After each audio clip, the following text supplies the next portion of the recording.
श्री स्वामी समर्थ. जय जय स्वामी समर्थ. तर आजच्या व्हिडिओमध्ये आपल्याला बघायचं आहे की देवपूजा करताना कोणत्या चुका करू नये जेणेकरून आपल्याला पूजेचे संपूर्ण फळ मिळेल. तर आपल्या घरातील रोजची देवपूजा करताना अनेक चुका करत असतो, जसे की संकल्प न करता सेवेला सुरुवात करणे, आसनावर न बसणे म्हणजे आसन न घेताच पूजेला बसायचं, सेवा करायला बसायचं, चप्पल घालून देवघरात जायचं, एका दिव्याने दुसरा दिवा लावायचा आणि चुकीच्या वेळी पूजा करणे. या चुका टाळल्यास पूजा योग्य प्रकारे होते आणि त्याचे शुभ फळ देखील आपल्याला मिळते. संकल्प न करताच सेवेला सुरुवात करू नये. कोणतीही पूजा सुरू करण्यापूर्वी संकल्प करणे महत्त्वाचे असते. आसनावर बसणे तितकेच महत्त्वाचे असते. उभे राहून किंवा आसनाशिवाय पूजा करू नका. आसनावरच बसून पूजा करावी, सेवा करावी. चप्पल घालून देवघरामध्ये प्रवेश देखील करू नये आणि देवाला नमस्कार करतानाही चप्पल घालून करू नये व एका हाताने नमस्कार करू नये. दोन्हीही हात जोडून मग नमस्कार करावा. दिवा न लावताच पूजा करणे हे देखील चुकीचे आहे. कोणतीही पूजा करण्यापूर्वी दिवा लावावा, कारण तो आपला नैवेद्य आणि पूजेची साक्ष असतो असे मानले जाते. एका दिव्याने दुसरा दिवा लावू नये. पूजेदरम्यान मध्येच उठू नये किंवा कुणाशी बोलू नये. पूजा करताना मध्येच उठणे, चुकीच्या वेळी पूजा करणे, सूर्यास्तानंतर लगेच किंवा रात्री उशिरा पूजा करणे टाळावे. सूर्यास्ताच्या 1 तास अगोदर किंवा नंतर 1 तास हा काळ पूजेसाठी उत्तम मानला जातो, तर या वेळेमध्ये आपण पूजा करू शकतो. खूप जास्त उशिराने पूजा करू नये. अयोग्य दिशेमध्ये विडा ठेवणे. विड्याची पाने पूजेसाठी वापरताना ती पालथी ठेवायची असते, म्हणजे देवाकडे त्याचे देठ गेले पाहिजे. व अयोग्य दिशेने आपल्याला नारळसुद्धा ठेवायचा नाही आहे. नारळाची शेंडी जी असते ती देवाच्या साईडला, म्हणजे देव ज्या दिशेने आहे ठेवलेले त्या दिशेला नारळाची शेंडी त्या दिशेने गेली पाहिजे. अयोग्य दिशेला दिवा ठेवणे किंवा घंटा ठेवणे. घंटा देवघराच्या डाव्या बाजूला आणि शंख उजव्या बाजूला ठेवावा. अयोग्य दिशेत तुपाचे निरंजन ठेवणे. तुपाचे निरंजन नेहमी उजव्या बाजूला ठेवावे. आरती योग्यरित्या न करणे. आरती योग्य पद्धतीने करण्याची काळजी घ्यावी. तुपाचे निरंजन नेहमी उजव्या बाजूला ठेवावा देवाच्या किंवा देवघराच्या, व तेलाचा दिवा डाव्या बाजूला ठेवावा. आरती करताना मन शांत असावे. उद्धट शिव्या गाळ होतील. आपल्या मनामध्ये दुसऱ्यांबद्दल वाईट विचार येणार नाही याची काळजी घ्यावी.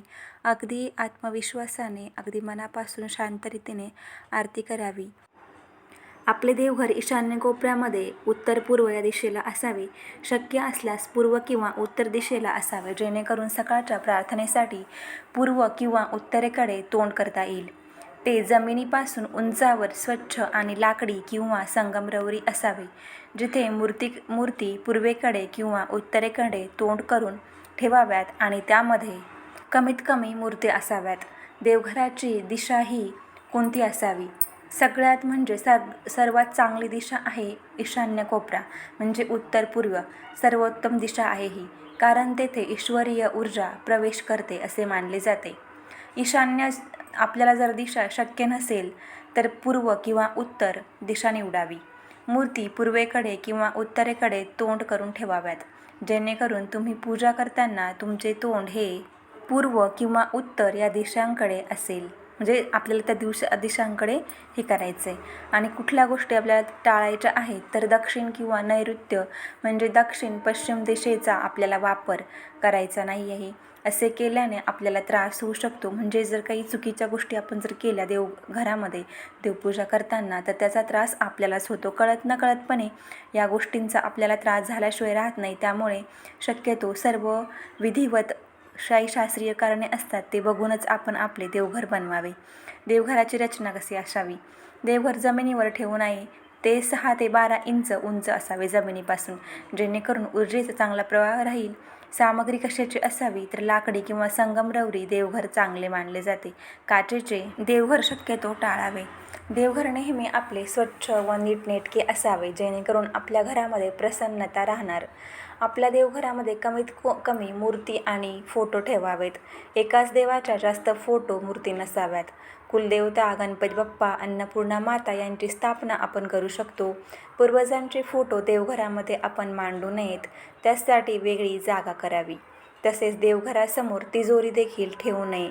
आता पूजा करताना कधीही शुचिर्भूत होऊन बसावे. आपले कपडे स्वच्छ असावे. पूजा करताना हळद, कुंकू, अक्षदा, फुलं, फळे, नैवेद्य यांचा वापर जरूर करावा. देवघरामध्ये काहीतरी गोड मिठाई, नैवेद्य, पाणी, दूध, साखर या गोष्टी आपण देवाला अर्पण जरूर कराव्यात. अशा प्रकारे आपल्या पूजेमध्ये आपण चांगले नियम पाळावे. आपले देवघर जिथे असेल तिथे सकारात्मक ऊर्जा व शांत वातावरण आपण ठेवावे. देवघरामध्ये एखादा का होईना दिवा चालू ठेवावा. जर तोही शक्य नसेल तर छोटासा बल्ब आपण तिथे लावू शकतो.